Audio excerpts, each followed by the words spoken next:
Slave hears a knock at his cabin door. It's the master's wife with an irresistible smile. South Carolina, 1839.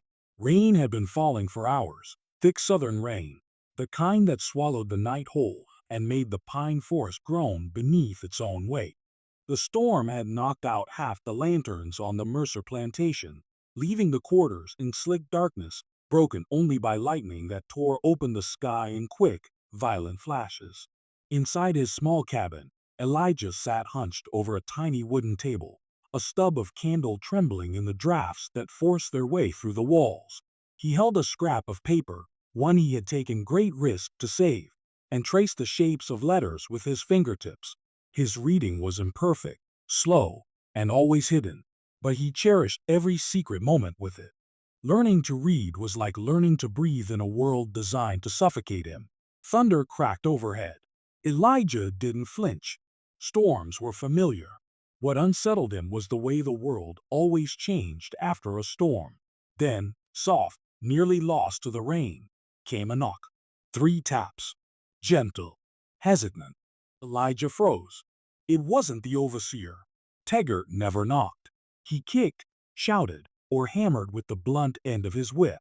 Another knock. Softer still. Elijah stood, candlelight shaping his sharp features in gold and shadow. His hand hovered over the latch. A woman's whisper came through the door. Elijah? His heart dropped. He knew that voice. He unlatched the door just enough to see out. Mrs. Caroline Mercer stood alone in the downpour, rain washing her hair flat against her cheeks. She clutched her shawl, soaked and useless, and her eyes glimmered with a mixture of fear and something far deeper. Desperation. "Ma'am," Elijah whispered, stunned. "You can't be out here."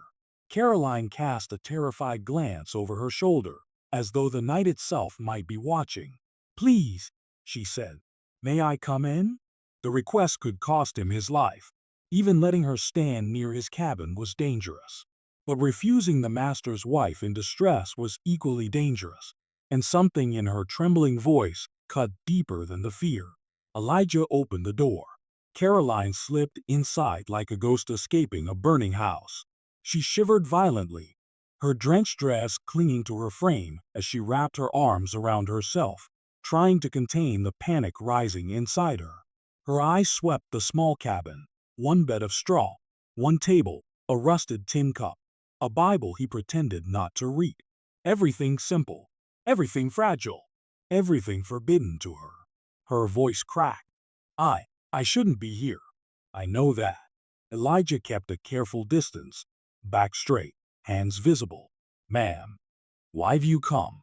She pressed a trembling hand to her lips, trying to steady her breathing. It didn't work. "Elijah, something has happened." Lightning illuminated her face. The fear etched into it was unmistakable. "Master Richard is planning." She paused, voice tightening. "He's going to punish Samuel at dawn." Elijah's spine stiffened. Samuel was only 14. For what? "For nothing," she whispered. "For being nearby when Richard was in one of his moods. That's all it takes now." Elijah's jaw clenched. Richard Mercer's moods had become more frequent lately, nights filled with slurred shouting, slammed doors, and shadows moving across the windows long after everyone else had gone still. Caroline often disappeared behind those same doors, emerging with quiet, well-practiced smiles that fooled no one who had learned how to read fear in a person's posture. Caroline stepped closer to the candle, trying to warm her shaking hands. "I know I shouldn't come to you," she said, voice wavering, "but I didn't know who else to turn to. You're the only one who—" She cut herself off. "I just need you to tell me how to stop him." Elijah weighed his words like each one was a stone that could sink them both. "Ma'am, what you ask is dangerous. I know. And helping you puts me under suspicion. I know. And if the master finds out, I know." Her raised voice startled them both. She lowered her head and whispered, "Please, I can't let him do this. I can't bear it anymore." They stood in silence as the storm battered the cabin. Elijah studied her, not with forbidden curiosity, but with the blunt truth of a man who had lived too long under the weight of other people's secrets. Caroline Mercer was 23, beautiful in the way Southern women of good breeding were expected to be, soft-skinned, finely dressed, raised to keep her head bowed and her voice gentle.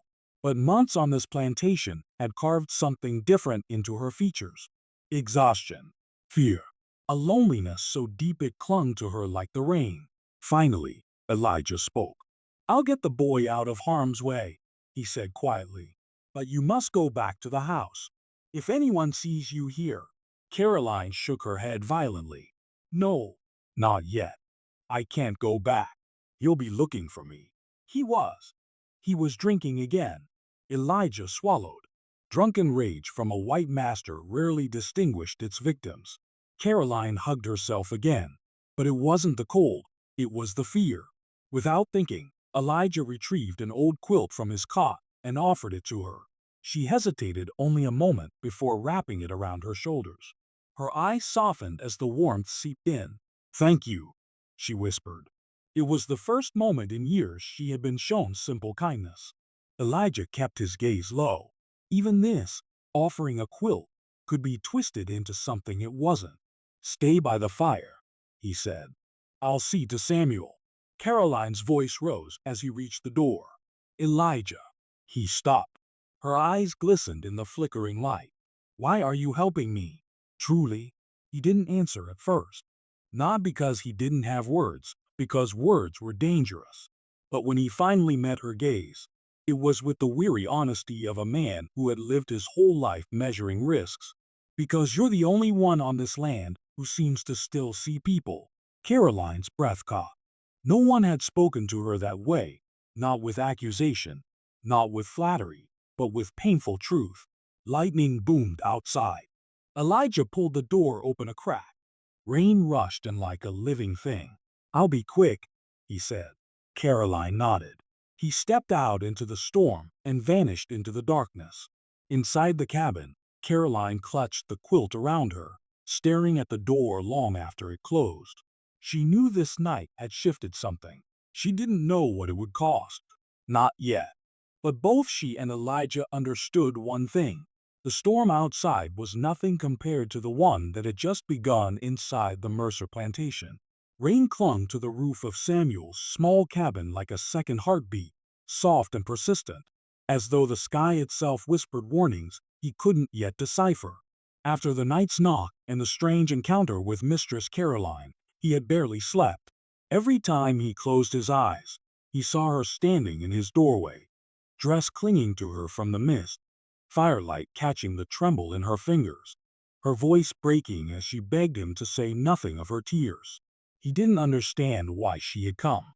He only understood the danger. By dawn, Samuel was in the yard splitting logs, the cold mud swallowing his steps. He tried to lose himself in the rhythm, lift, breathe, strike, but her voice kept returning. "Please just forget you saw me this way." He had promised nothing, yet somehow he had agreed to everything.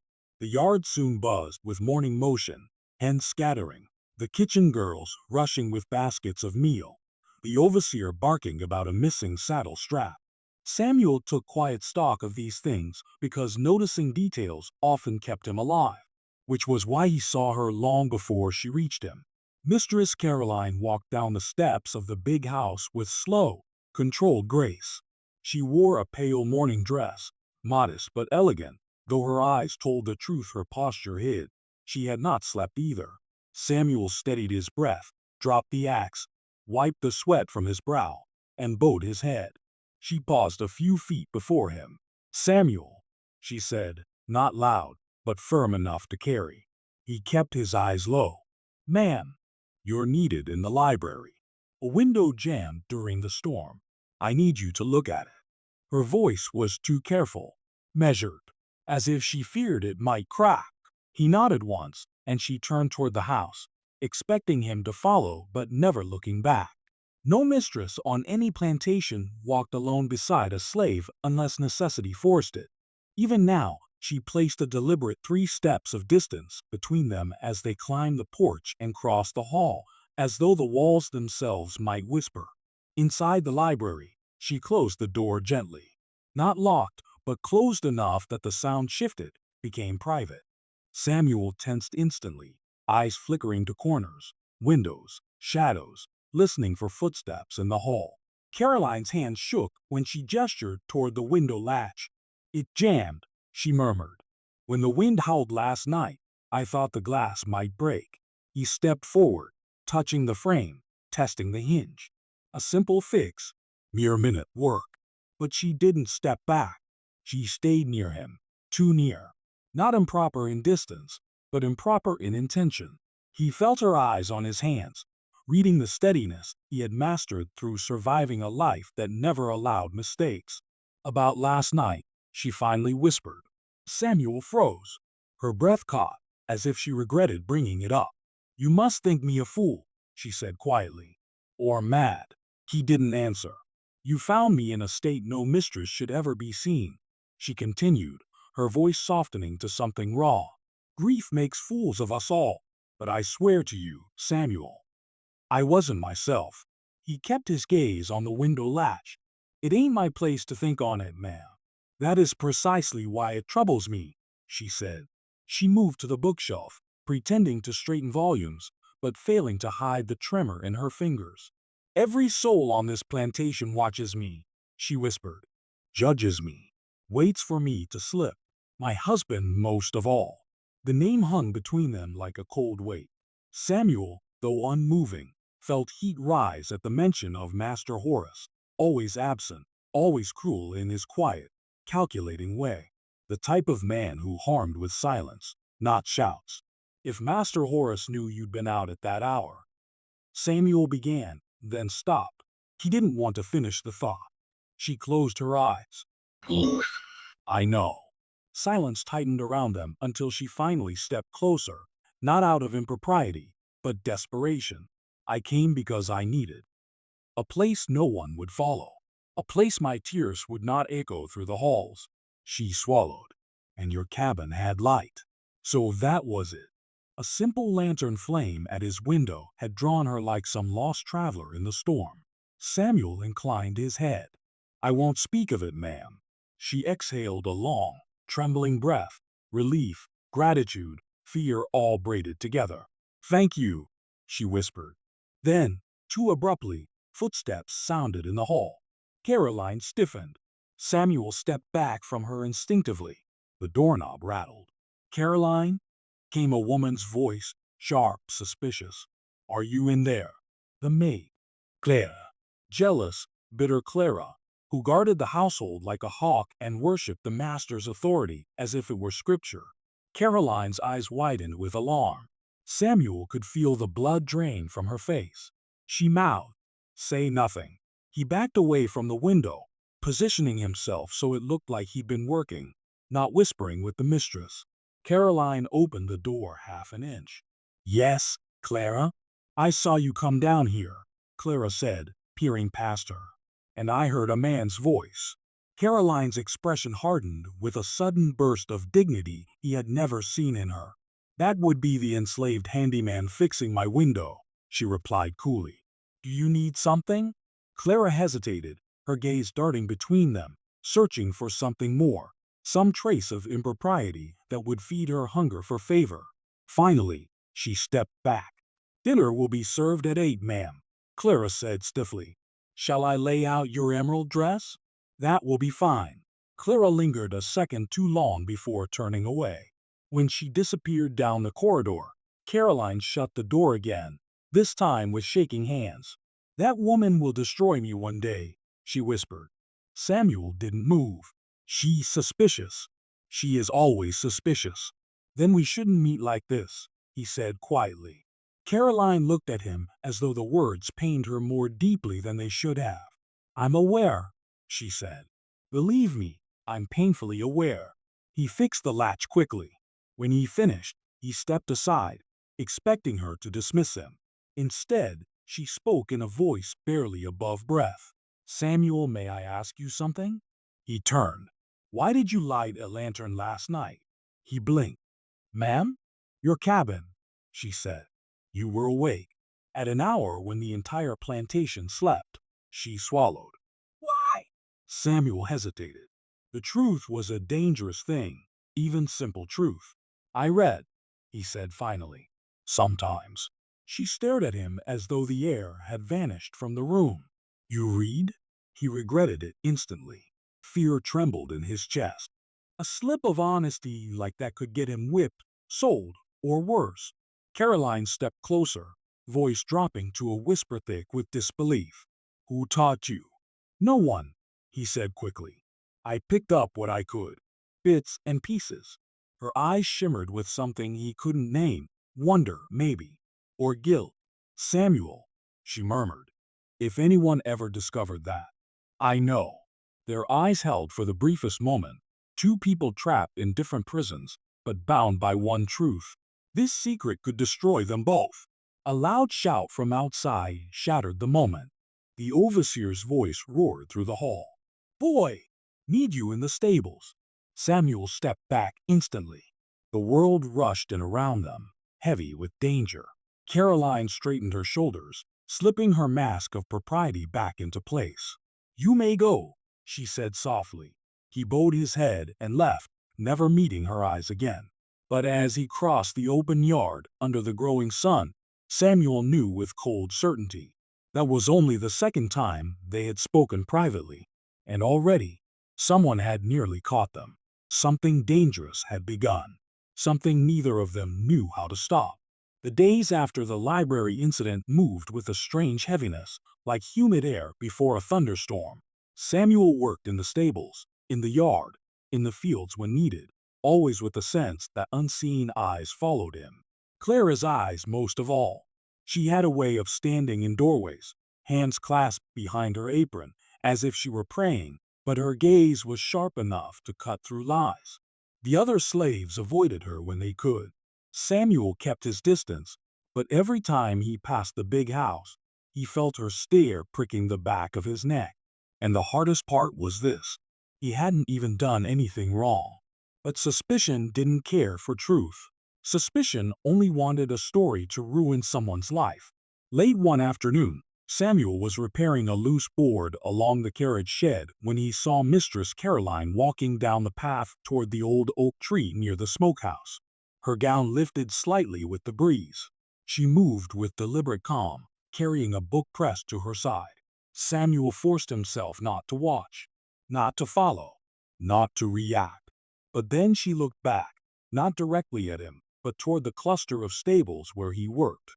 It was a brief glance, so quick it might have been imagination, yet he understood it instantly.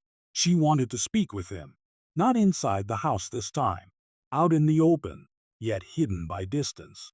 He waited several minutes, kept working, checked that no one was watching. Then, when the path was clear, he walked toward the oak as though heading for the tool rack beside it. The tree's wide branches cast a deep patch of shade, and Caroline stood beneath them, pretending to study the spine of the book in her hand. Her voice was low when he approached. I didn't expect you so soon. You looked my way, he replied quietly. Her fingers tightened around the book. I didn't mean to. He didn't believe that. She didn't either. The distant rattle of wagon wheels floated from the road. The afternoon cicadas hummed. For a moment, the world felt suspended, the shadow of the oak holding back everything beyond it. Caroline exhaled. Samuel, I've been thinking about what you said. About reading.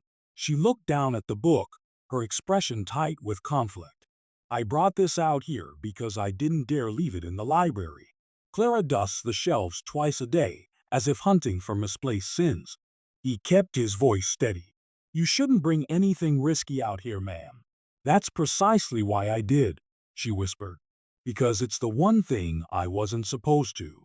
She opened the book halfway, not toward him, but toward herself. It's a collection of scripture, she said. Old passages. Nothing scandalous except if you were seen reading it. Samuel stayed a step back. I can't touch it. I know, she swallowed. But you can listen. She began reading softly, eyes lowered. Not preaching, just speaking the words aloud, letting them spill into the shaded quiet. For the truth shall make you free. Samuel's breath tightened. Did she know what she was doing? Did she understand how those words, read aloud by the mistress of a plantation to an enslaved man, sounded like a spark waiting to ignite the world? She closed the book gently. My husband despises this passage, she said. Says it fills slaves with ideas, gives them delusions about freedom. Samuel didn't respond. Answers were dangerous. Caroline looked up slowly. You're not a fool, Samuel. You hear more than you let on. You see more. You understand more.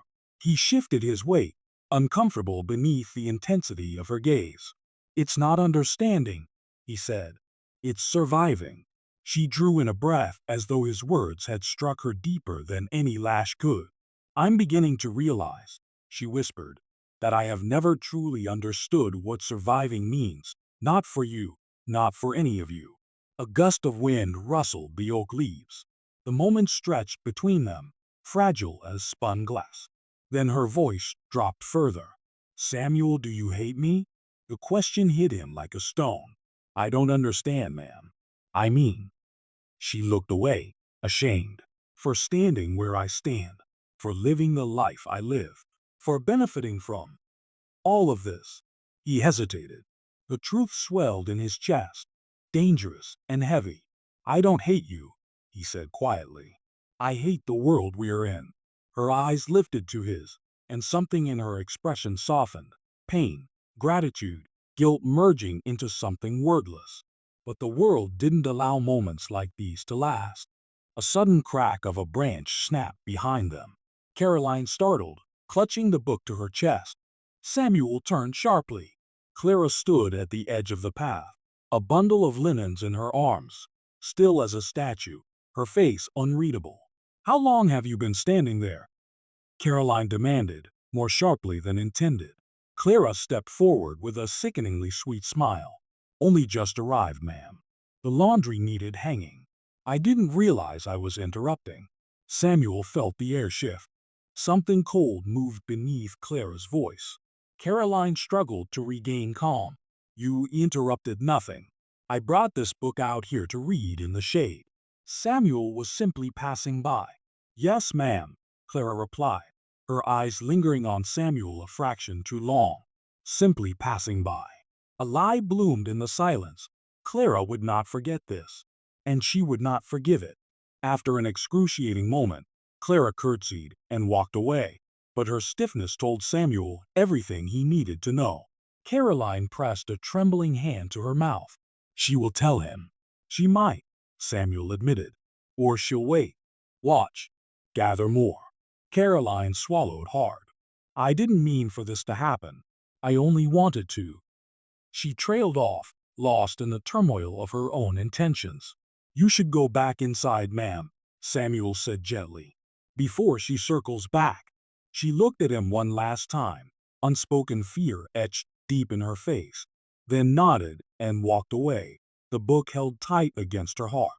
Samuel waited until she disappeared into the house, then turned back toward the stables. The sun hung low, long shadows stretching across the ground. A storm was coming.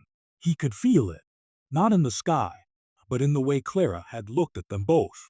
The storm that Samuel felt brewing did not come from the clouds. The sky stayed painfully bright that week, clear enough to show every watching eye, every whisper exchanged across the yard. But beneath that brightness, something darker stirred. Clara's gaze followed him everywhere. She lingered in hallways when he carried water to the kitchen. She paused in doorframes when he hauled wood to the hearth. She even walked the long way around the garden just to pass by him, her step slow, deliberate, as though measuring the weight of every breath he took. Samuel knew enough about danger to understand this. Clara wasn't guessing anymore. She was confirming. Across the yard, the other enslaved workers could sense the tension too. Old Henry, the blacksmith who barely spoke, gave Samuel a rare warning one morning, muttering under his breath. That woman's stirring the wind. You best keep your back toward the light. And still, Mistress Caroline kept finding ways to encounter him. Never intentionally, never recklessly, but fate, or guilt, seemed to draw her near. In the mornings, She walked the veranda where he swept the steps. In the evenings, she passed the stables at sunset, pretending to inspect the newly arrived horses. At night, the single window of her bedroom glowed long after the rest of the house slept, casting a thin line of candlelight across the yard that Samuel could see from his cabin. She had not spoken to him since the oak tree incident, but her silence was louder than words. One night, just after dusk, while Samuel was closing up the barn, he heard hurried footsteps on the gravel path. He turned to see young Thomas, a half-grown enslaved boy who ran errands for the house, approach with wide eyes. "Samuel," Thomas whispered, out of breath. "Mistress wants you in the wine cellar." Samuel's heart punched against his ribs. "The wine cellar?" Thomas nodded quickly. "She said come soon as you can. Didn't say why." A cold dread swept through Samuel. The wine cellar was beneath the main house, far too close to danger, too close to Clara, too close to Master Horace's private stores and locks. "Is anyone down there now?" Samuel asked. "No, sir," Thomas said. "Master's not home yet. Clara's upstairs setting lamps." Samuel closed the barn door slowly, his hands steady only on the outside. Inside, panic churned. The wine cellar meant desperation, or confession, or both.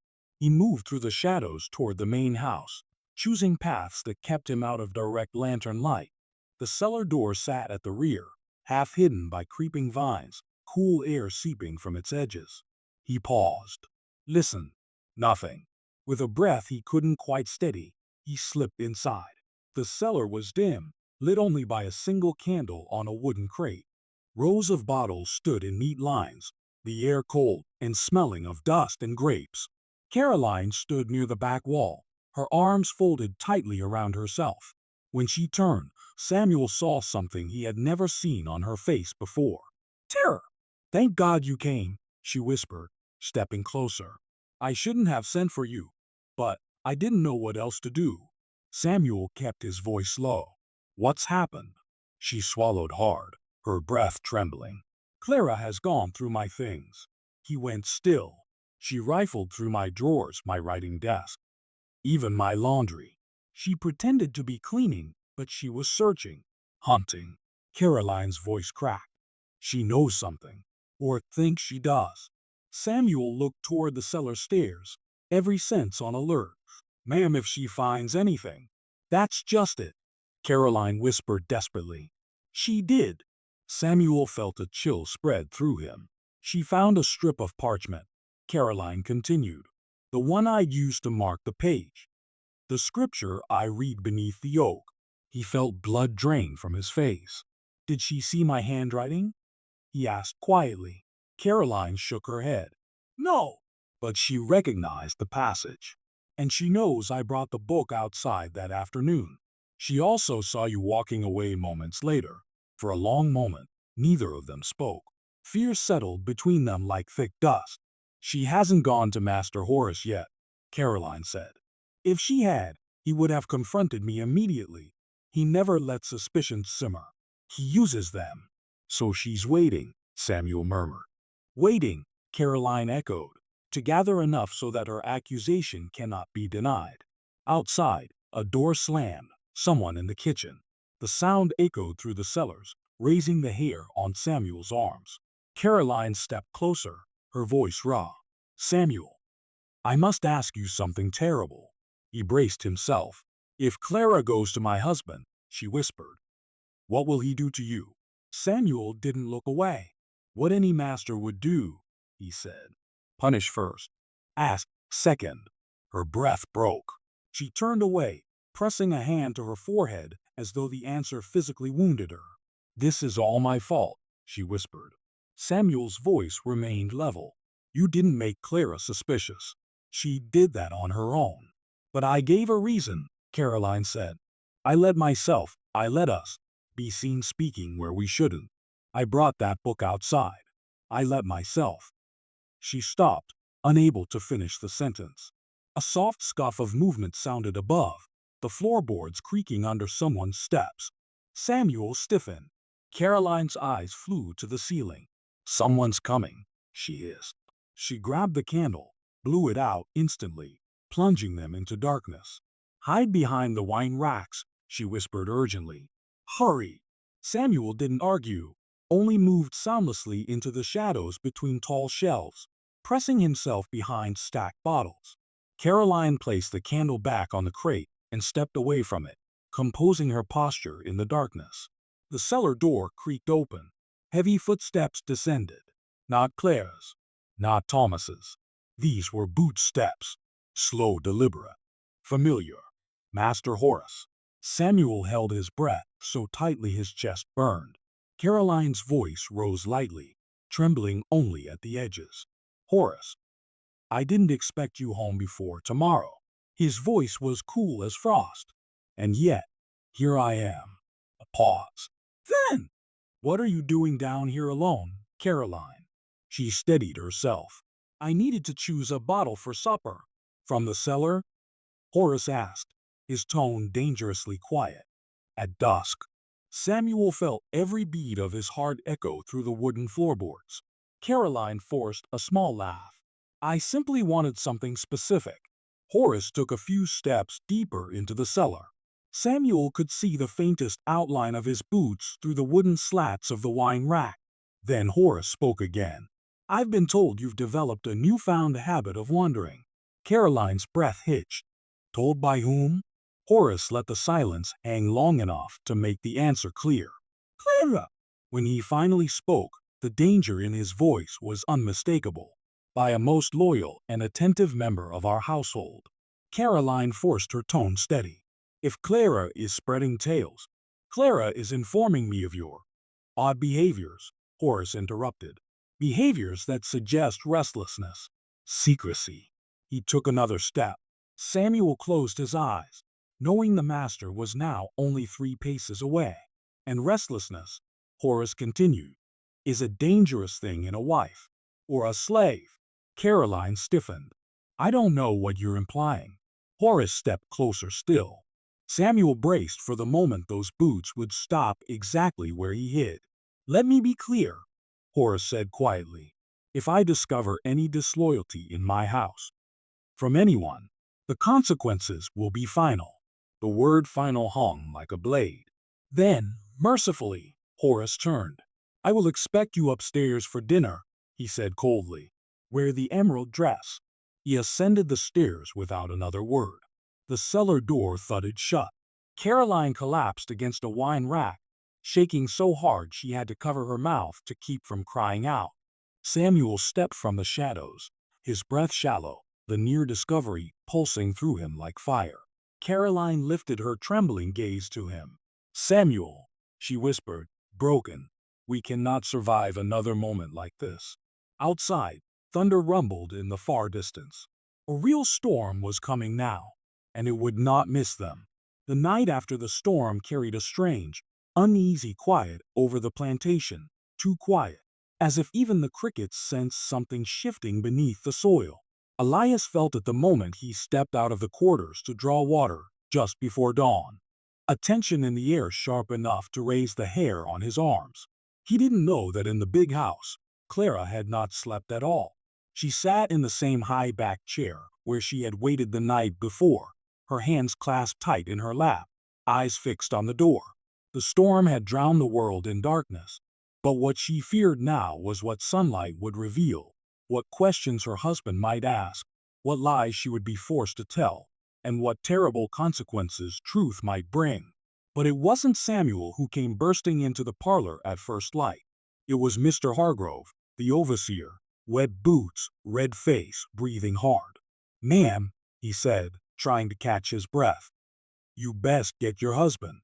Something happened down by the old oak. Clara stood so quickly the chair scraped the floor. "What happened?" she asked, dread tightening her voice.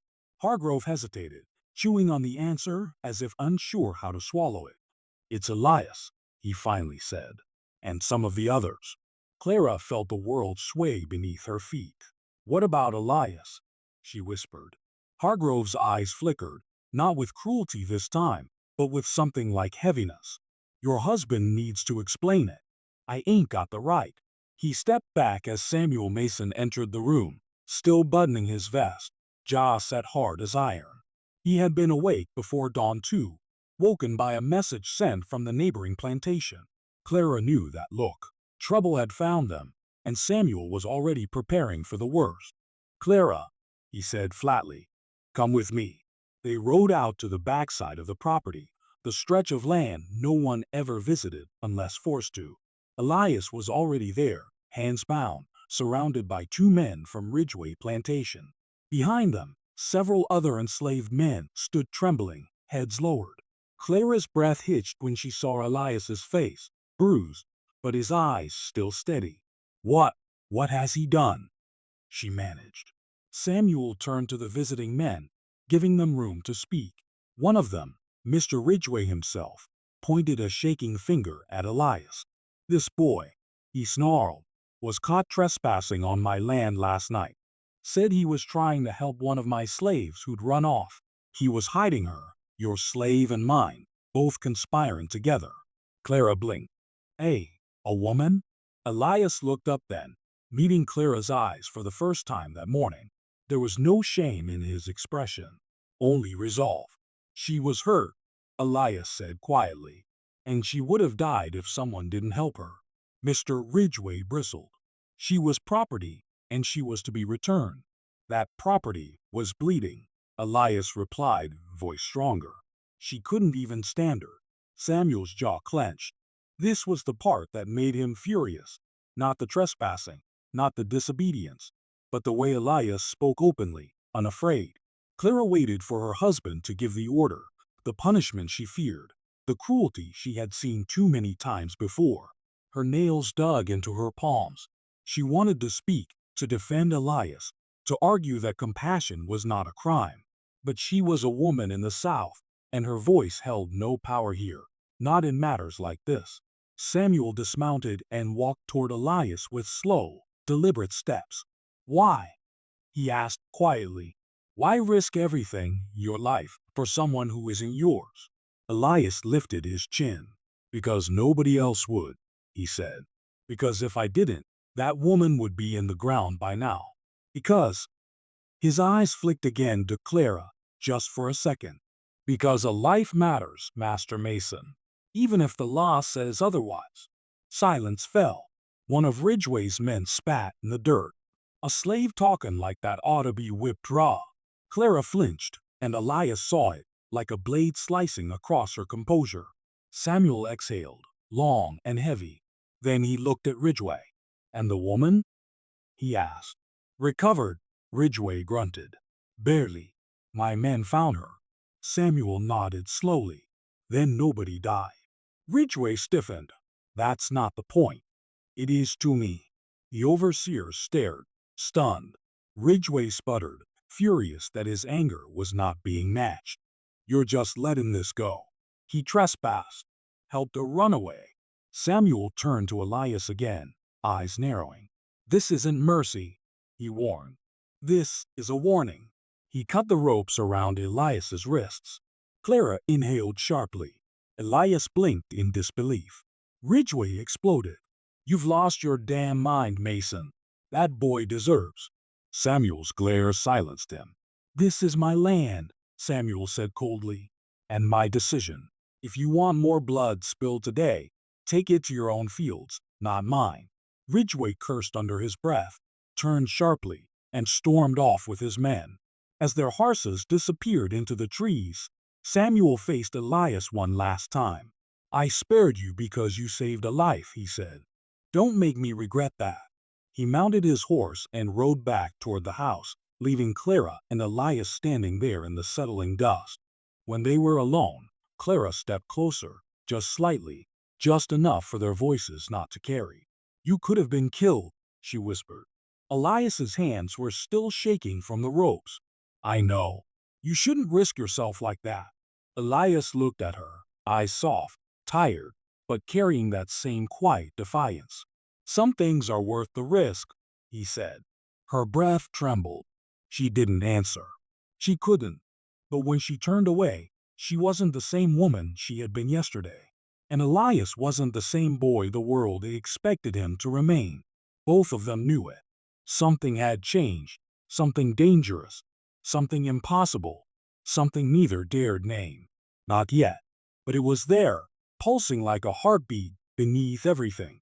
And the world around them, built on power and cruelty, had just started to crack. The next week passed with an unnatural stillness, as though the plantation itself waited for something to break. Elias worked in the fields, kept his head down, followed every order without question, but inside, the warning Samuel had left him with weighed heavy. He had crossed a line, and even if Samuel had spared him, lines in the South had a way of snapping back with ferocity. Clara, meanwhile, moved through the halls of the big house like a ghost. Her husband noticed her distraction, but Samuel assumed it was simply the strain of recent turmoil. He had no idea the real storm gathering in her heart, or the one gathering in Elias's. Because both Clara and Elias knew something now. They could not go back to who they were before. One act of compassion, one moment of truth, had changed everything. Even if nothing more ever passed between them, even if they spoke only in glances or in silence, the line between them had been crossed, reshaped, blurred. But the world they lived in did not forgive blurred lines. It punished them. The breaking point came 3 days later. That morning, Samuel received a letter on thick, cream-colored paper bearing the seal of the Ridgway estate. Clara watched him break the seal at the breakfast table, watched his face darken as he read, watched the slow inhale that always came before a decision she feared. "What is it?" she asked quietly. Samuel folded the letter, jaw working. "Ridgway is threatening legal action. Claims Elias deliberately aided a runaway slave. Says sparing him set a dangerous precedent." Clara stiffened. But Elias did nothing wrong. He was helping a woman who would have died. Samuel's eyes flashed up. She rarely contradicted him this directly. "Clara," he said carefully, "it doesn't matter what we believe happened. Ridgway has connections in the county court. If he pushes this, it could mean fines, seizures, even an investigation of our entire operation." Clara's stomach tightened.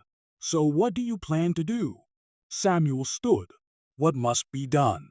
The sun was sinking low by the time Elias was summoned to the yard behind the stables. He walked there slowly, dread curling cold inside him. Hargrove stood in the dirt lot, arms folded, eyes avoiding his. A horse was saddled. A rope lay coiled on the ground. Samuel stepped out from the shade of the stable doors.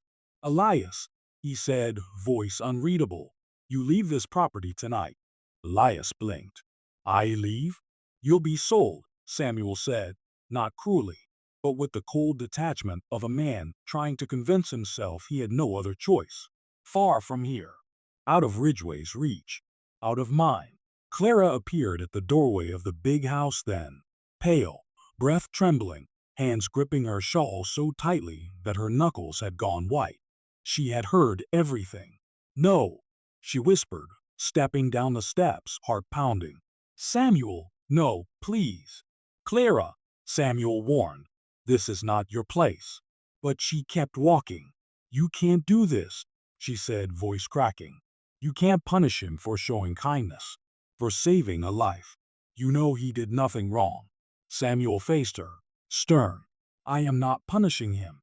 I am protecting this family. That includes you." "It doesn't protect anyone," she said desperately. "It only destroys." She turned to Elias then, and for the first time in days, their eyes met openly, without any pretense. There was no fear on Elias's face, only sorrow. A quiet acceptance. "If this is what keeps everyone safe," Elias said softly, "I'll go." His calmness broke something in Clara. "Elias," her voice trembled, barely holding itself together. "You don't deserve this." "You know I do not choose what I deserve," he answered gently. "Not in this world." Samuel gestured to the rope. "Tie his hands." Hargrove stepped forward. Clara stepped in front of him. "No," she cried. "Samuel, don't make this another cruelty." Samuel hesitated, then lifted a hand. Elias spoke quietly. "I'll go free-handed." Samuel nodded once. Clara closed her eyes in relief, but the pain still pressed deep. Elias approached her slowly, respectfully, stopping several feet away, the closest the world allowed them to stand. "Thank you," he said to her, voice low enough that only she could hear. "For seeing me, for listening, for caring when you didn't have to." Tears welled in her eyes. "I wish I could change things." "You already did," he said. Hargrove mounted the horse. Elias was to walk behind him, not tied, but watch.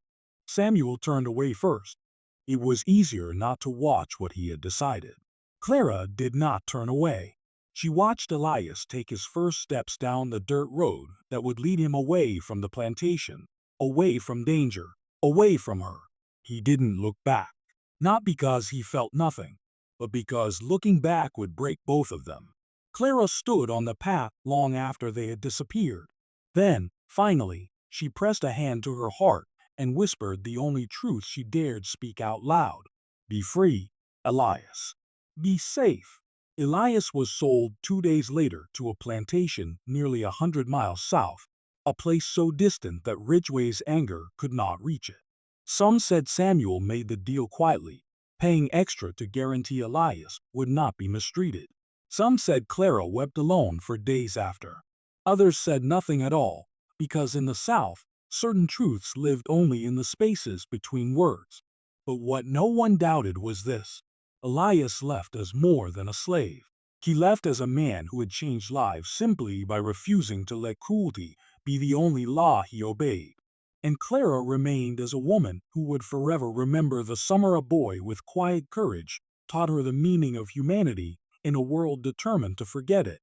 Their paths never crossed again, yet both carried the memory, not of forbidden love, not of broken rules, but of two souls who recognized each other's dignity in a time when the world denied it. And sometimes, the memory of such recognition is the only freedom a heart needs to keep beating.